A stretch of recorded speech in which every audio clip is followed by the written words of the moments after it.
Amigos, Stephen King.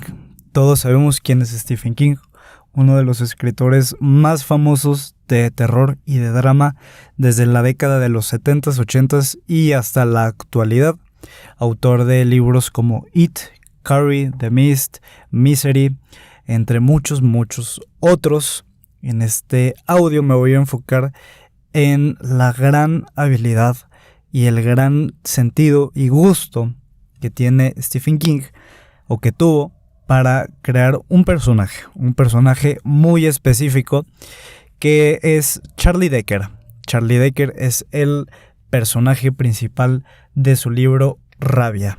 Rabia fue un libro que publicó en los 80s bajo un seudónimo, el seudónimo de Richard Bachman. ¿Por qué no se publicó con el nombre de Stephen King? Porque en ese momento Stephen King estaba escribiendo demasiado y muy rápido. Entonces la gente de su editorial le dijo: ¿sabes qué, amigo King? Espérate, no vamos a publicar ahorita más libros tuyos. Ya tenemos libros tuyos en fila para irse publicando. Estás escribiendo demasiado. Tenemos películas que se están haciendo sobre libros tuyos. Espérate, calma, basta, detente. Entonces Stephen King, por el simple gusto de publica bajo el nombre de Richard Bachman algunos libros. Uno de estos es Rabia. Rabia, que resulta tuvo una historia bastante turbia en su interior. En el interior del libro tiene una historia, si no sangrienta, leve, pero sí bastante turbia, y que también fue bastante turbia lo que ocasionó este libro. ¿Por qué? Porque en Rage, en Rabia, narra la historia de Charlie Decker, que es un jovencito que está yo lo calculo lo que es aquí en México la preparatoria, que ha tenido una historia de vida un tanto compleja, turbia, medio violenta, que un día se harta de todo, siente demasiado odio en su interior, demasiada violencia, después de haberse peleado con el psicólogo de la escuela y después de haber intentado asesinar a uno de sus profesores un par de semanas antes. Sí, va a haber mucho spoiler en este audio, entonces avisados están. Decide incendiar su casillero y dice: a la mierda esto. Toma su arma, asesina a 2 profesores y mantiene como rehenes a todo su salón durante una mañana. De eso trata Rage. Evidentemente es una historia turbia y lamentablemente todos sabemos en Estados Unidos la gran problemática que tienen por el nulo control de armas, y pues que es bastante común, insisto, lamentablemente, que personas y muy específicamente el tipo de persona a la cual más adelante me voy a referir, empiezan tiroteos en universidades, en secundarias, preparatorias, en centros comerciales. Creo que hace poco hubo en un Walmart. Agarra a la gente y se pone a matar a todo aquel que se le atraviesa. Es algo que pasa mucho en Estados Unidos. Y hubo, muy en específico, 3 casos de 3 chavos, historias muy similares, que en su escuela agarraron, sacaron un arma, se pusieron a matar y a lastimar gente, que a estos chavos, cuando en las investigaciones, en los interrogatorios, cuando iban y revisaban sus cosas en su casillero, en su casa y demás, a 3 jóvenes les encontraron el libro de Rabia de Stephen King, publicado en ese momento como Richard Bachman. Entonces, en el momento en el que se les preguntaba qué los había motivado, qué pensamientos habían estado teniendo días antes de haber, o meses antes de haber cometido estos crímenes, estos 3 chicos mencionaron al personaje de Charlie Decker como una inspiración para cometer estos actos. Entonces, en ese momento, o en esos momentos, se entera Stephen King de lo que está sucediendo con este libro. Entonces intenta hundirlo, dice: ¿sabes qué? Hay que sacar este libro de circulación, no está haciendo un bien a absolutamente nadie, no quiero que me vinculen con estos hechos, ¿sabes qué? Vamos a quitar este libro. Que a ver, si hizo lo correcto o no, es muy debatible. Para mí no creo que haya hecho lo correcto, pero si eso hubiera sido con un libro mío, evidentemente hubiera yo también quitado el libro de circulación. ¿Por qué digo que no es lo correcto? Porque me gustaría pensar que la gente tiene la suficiente inteligencia para entender lo que es una ficción de lo que es la vida real. Estas personas, los que cometen los tiroteos, evidentemente no deberían de estar leyendo libros de ese estilo. Es gente que debería de estar en terapia y que debería de estar saliéndose de ese mundo tan triste y de mierda en el cual viven para mejorar como persona, para medicarse, para ir a terapia, para buscar un mejor desarrollo. Lamentablemente, obvio, va a haber gente que no lo tome así, que no los tome como ficciones que son y que más bien lo va a ver como un espejo. Y ese espejo los va a llevar a cometer estupideces, como lo fueron estos tiroteos.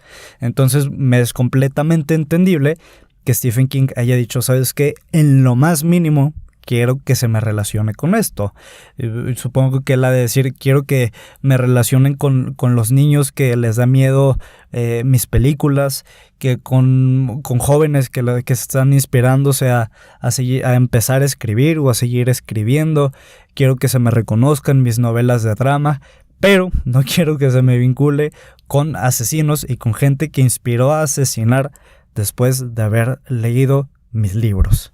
Pero bueno, el chiste de este audio no es buscar si estuvo bien haber escrito o no este libro o haberlo quitado de circulación. Que a ver, también es bastante...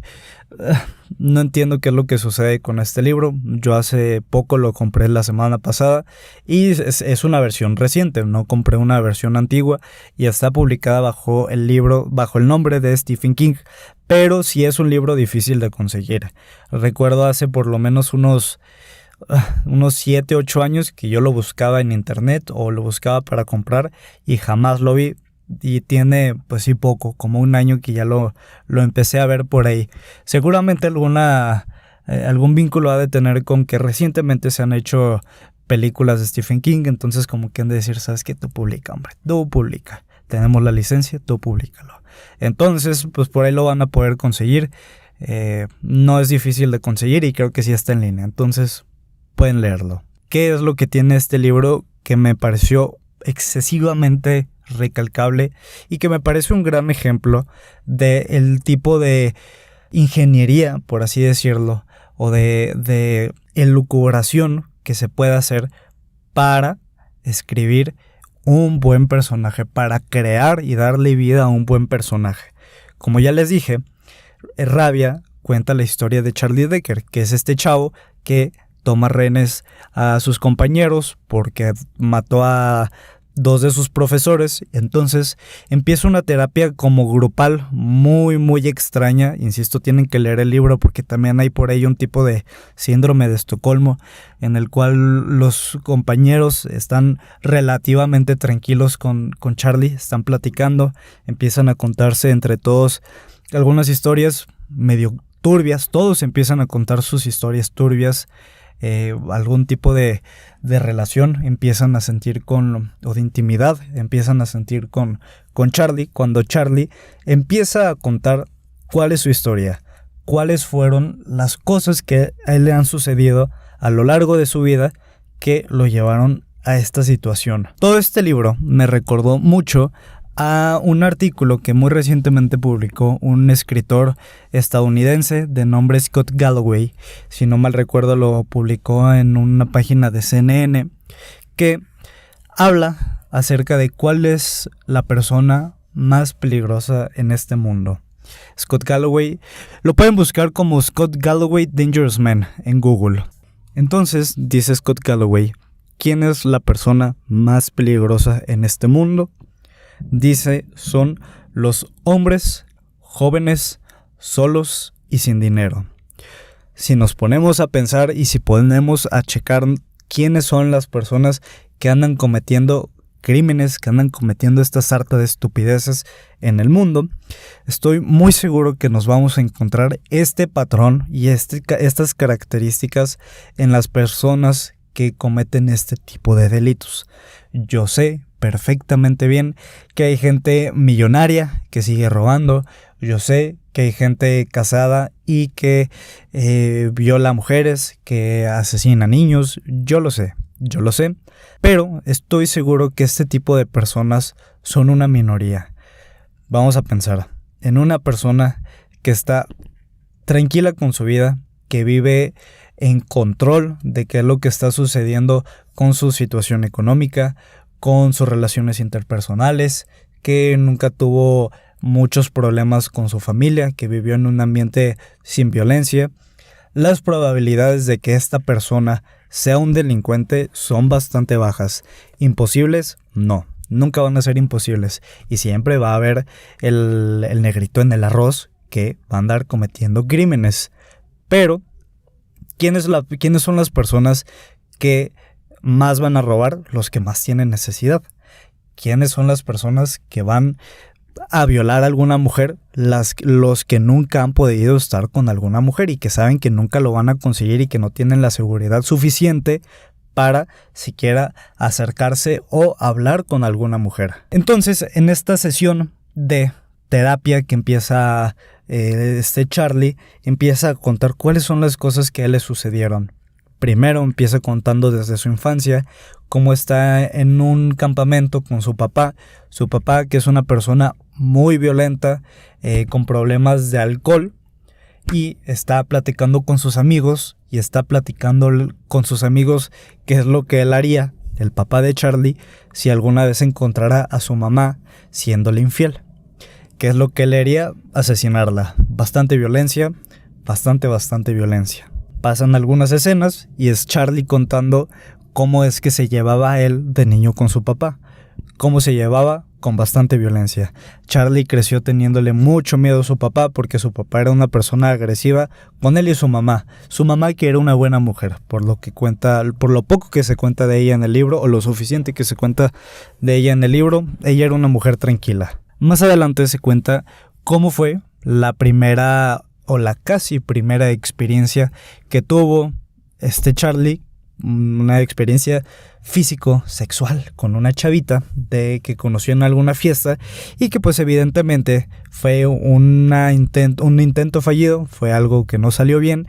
Entonces Charlie, a lo largo de todo el libro, empieza a unir estos hilos de que estoy harto de esto, estoy harto de haber crecido con esta violencia, no tengo una buena relación con las mujeres, no tengo una buena relación con mi papá, tengo un problema muy evidente con la autoridad, necesito que alguien me ponga atención porque nunca la tuve ni de mi papá y no la estoy teniendo de mujeres, no estoy consiguiendo absolutamente nada en esta vida. Y a ver, evidentemente, para que alguien cometa este tipo de atrocidades, también se debe de juntar algún factor patológico. Pero bueno, me parece que estaría en este libro bastante sobrado que Stephen King se pusiera a hablar de alguna enfermedad mental, pero muy específica. Que se metiera a qué es lo que está sucediendo en su cerebro.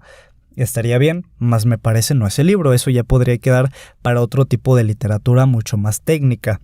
Este libro nos está contando un chavito visceral, un chavo que trae demasiado odio en su interior y una pistola en la mano. Ahora, estoy convencido de que el único tipo de personaje que hubiera podido llevarse a cabo en este libro es Charlie Decker, que es un hombre joven, sin mujeres a su alrededor, sin dinero, que tuvo una mala relación con su familia, que no es bueno en la escuela, que no se lleva bien con sus compañeros, que no se lleva bien con los profesores, que tiene un problema con la autoridad, porque ese tipo de problema es el que muy seguramente, ese tipo de personas son las que muy seguramente van a cometer alguna estupidez. Y evidentemente aquí no estoy generalizando, y yo creo que es en esta parte en la que entran ya factores biológicos de qué está sucediendo en el cerebro de cada quien. Hace poquito me salió por ahí algún tweet que hacían referencia a, creo que se llama Pete Davidson, un comediante estadounidense que se hizo muy famoso porque es pues cero galán, no es una persona atractiva, pero que estaba saliendo creo que con Kim Kardashian y luego creo que con otra actriz muy muy guapa estadounidense. Entonces pues la gente lo mama porque él tuvo una infancia pesada, dice que ha tenido muchos problemas con depresión, con ansiedad, perdió a su papá de joven, creo que contaban que tuvo algunos problemas igual durante su desarrollo en la escuela, y dice la gente, ¿sabes qué? Perdió a su papá en el 9/11, en el atentado de las Torres Gemelas. Creo que su papá era policía y pues no salió de las torres, lamentablemente. Y la gente decía, ¿sabes qué? Este güey tuvo razones suficientes para hacerse nazi y se hizo comediante. Y muy famoso y muy referenciado por andar con o relacionarse con mujeres excesivamente atractivas, siendo este güey pues bastante promedio, por lo menos físicamente. Pero a ver, ¿qué hubiera sucedido si Stephen King se hubiera hecho woke y hubiera dicho, ¿sabes qué? Ya hay demasiados personajes masculinos, como lo ha estado haciendo Disney, y dice, ¿sabes qué? Ahora mis personajes son mujeres. No creo que este libro hubiera tenido la misma intensidad o la misma verosimilitud si el personaje principal hubiera sido alguna mujer. ¿Por qué? Porque cuando las mujeres tienen problema, la probabilidad de que se hagan asesinas es muy baja. La gran mayoría de las personas que están en cárceles, la grandísima mayoría de personas que están en la cárcel son hombres. ¿Qué hubiera pasado si Stephen King, en vez de haber puesto un personaje que tuvo una muy mala o que ha estado teniendo una muy mala relación con mujeres, más bien vamos a pensar en un güey, me voy a poner muy cliché, que hubiera sido el típico güey que es el guapo de la escuela, que es el mamado del equipo de americano y que todas las muchachitas, todas las minitas quieren con él? Pues también hubiera sido bastante extraño que un güey tranquilo, satisfecho, hubiera puesto a violentar mujeres, porque dice, ¿sabes qué? Pues tú no lo necesitas, es imposible, no, pero hubiera sido poco creíble, poco verosímil. Y yo lo que quiero recalcar, que es lo que hizo excesivamente bien en este libro Stephen King, es que el personaje que tú creas necesita ser coherente con el entorno en el que lo vas a poner, que tenga sentido. Si este personaje va a hacer X cosa, en este caso X cosa es asesinar, necesitas tener un chavo perturbado, a una persona perturbada. ¿Qué tipo de persona perturbada es la que haría todo este tipo de cosas? Evidentemente no va a ser un muchacho tipo Pete Davidson. ¿Por qué? Porque Pete Davidson tiene todo el dinero del mundo y tiene a demasiadas mujeres a su disposición, demasiadas mujeres que estarían dispuestas a salir con él, a relacionarse con él, y dicen, ¿sabes qué? Este personaje no me haría ningún tipo de sentido si lo ponemos a delinquir. Este güey es un personaje de comedia, este güey es un personaje que supo superarse. Si vamos a poner a este personaje en este ambiente, necesitamos, para que el libro sea creíble, las razones suficientes que lo llevaron a hacer eso.